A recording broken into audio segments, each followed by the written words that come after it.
తెలంగాణ రాజకీయాల్లో ఒక అద్భుతమని చెప్పుకోవచ్చు. ఎందుకంటే సీఎం కేసీఆర్ ఒకప్పుడు ఉద్యమ పార్టీగా ఉండి మేము ఉద్యమ పార్టీగా పుట్టుకొచ్చామని చెప్పిన సీఎం కేసీఆర్ తానే తెలంగాణ రాష్ట్రం తీసుకొచ్చినట్టుగా ఆయన చెప్పుకుంటారు. అఫ్కోర్స్ చాలామంది ఎంతోమంది తెలంగాణ యొక్క విద్యార్థులు ఎంతోమంది నేతలు బలిదానాలతో తెలంగాణ వచ్చింది. దానిలో కూడా ఒక కారకులు కేసీఆర్ని ఏమి తక్కువ చేసే ఉద్దేశం మనకైతే లేదు. కానీ ఆ తర్వాత పరిణామాలు ఏంటో మనకు తెలుసు. ఆ తర్వాత మొదటి 5 సంవత్సరాల తర్వాత 5 సంవత్సరాలు ఒక కుటుంబ పార్టీగా ముద్ర వేయించుకున్న కేసీఆర్ ఆఖరికి తన యొక్క స్థానాన్ని కూడా పోగొట్టుకోవడం జరిగింది.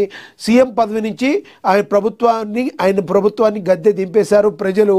ఆ తర్వాత రాజకీయాల్లో సెన్సేషన్గా ఉన్న నీతి నిజాయితీకి నిదర్శనంగా పేరు తెచ్చుకుని వాగ్ధాటిగా సూటిగా మాట్లాడి అవసరమైతే మాయల మరాఠీ లాంటి గారడీలు చేసే కేసీఆర్ లాంటి మాటలను కూడా ఢీకొట్టి ఎదురొడ్డి నిలిచి తొడగొట్టి సీఎం మరి ఇప్పుడు ప్రస్తుతం ఉన్న సీఎం రేవంత్ రెడ్డి మరి ఆయన సీఎం అవడం జరిగింది. కాంగ్రెస్ ప్రజాప్రభుత్వాన్ని స్థాపించడం జరిగింది. ఇదంతా మనకు తెలుసు. అయితే ఎన్నికల్లో కూడా కాంగ్రెస్ పార్టీ తన హవా కొనసాగిస్తూనే ఉంది అనుకోవాలి.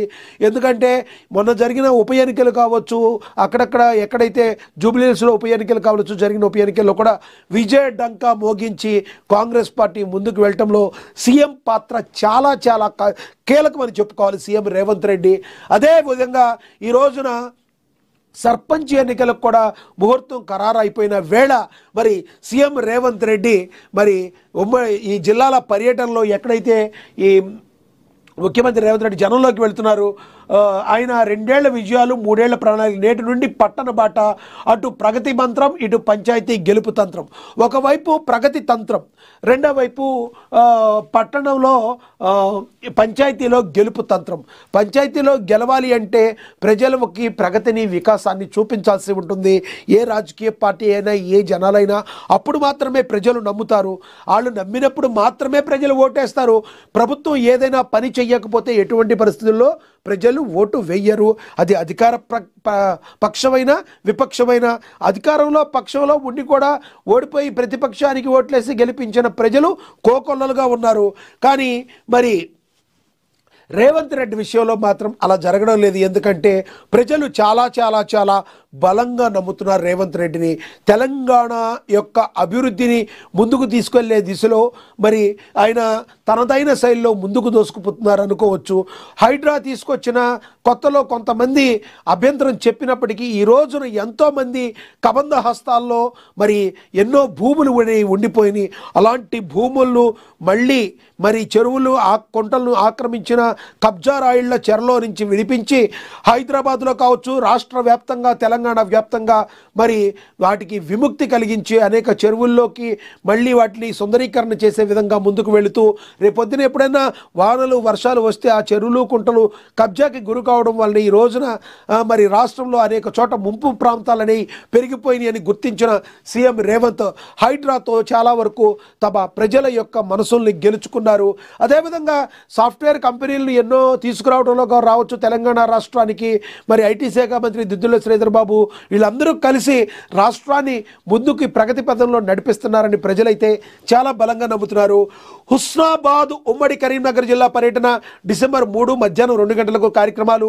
ఇంజనీరింగ్ కళాశాల నిర్మాణ పనులకు కూడా భూమి పూజ డే 3లో జరిగే అవకాశం ఉందని ఇందులో రాశారు. ఇక డే 4లో భాగంగా మనం చూడొచ్చు ఆదిలాబాద్ పట్టణంలో జిల్లా పర్యటన డిసెంబర్ 4 మధ్యాహ్నం 2 గంటలకు ఈ కార్యక్రమాలు. మున్సిపాలిటీలో శంకుస్థాపన బహిరంగ సభలు కూడా మనకి ఆదిలాబాద్లో జరుగుతుంది. డే 4లో భాగంగానే చెప్తున్నారు. మనందరికీ కూడా ఆదిలాబాద్ అంటే టక్కున గుర్తుకొచ్చే పేరు మనకి తెలుసు.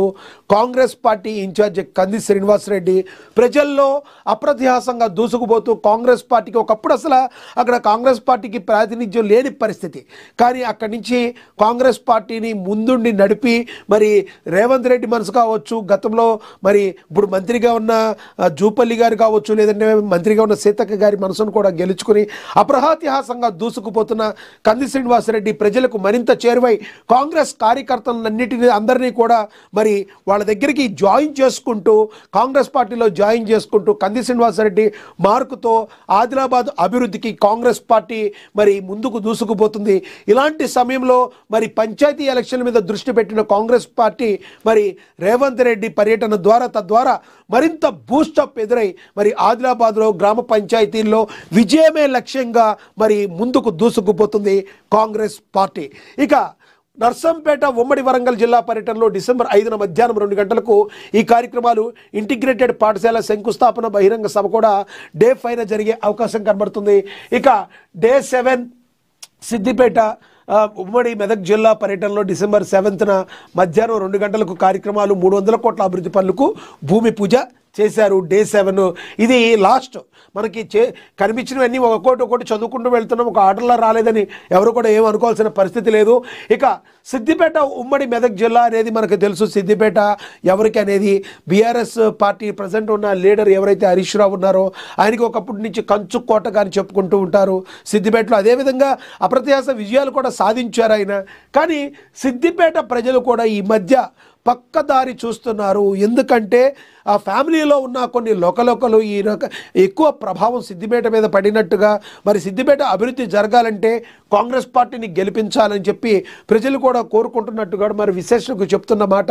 రానున్న రోజుల్లో సిద్దిపేటలో కూడా విజయాన్ని గ్రామ పంచాయతీలు ఎగరేసుకుపోవడంలో కాంగ్రెస్ పార్టీ బలంగా ప్రయత్నిస్తుంది. దానిలో భాగంగానే సిద్దిపేటకు కూడా మరి సీఎం రేవంత్ రెడ్డి వెళ్తున్నారు. ఇక ఫస్ట్ రోజు మనకు తెలుసుకోవచ్చు, ఈరోజు మక్తల్ ఉమ్మడి మహబూబ్నగర్ జిల్లాలో పర్యటన డిసెంబర్ 1న మధ్యాహ్నం 2 గంటల నుండి 4 గంటల వరకు కార్యక్రమాలు అభివృద్ధి పనులకు శంకుస్థాపనలు చేయనున్నారు సీఎం రేవంత్ రెడ్డి. ఈ రకంగా కాంగ్రెస్ పార్టీ అప్రతిహాసంగా ముందుకు దూసుకుపోతూ ఉంది. ప్రగతి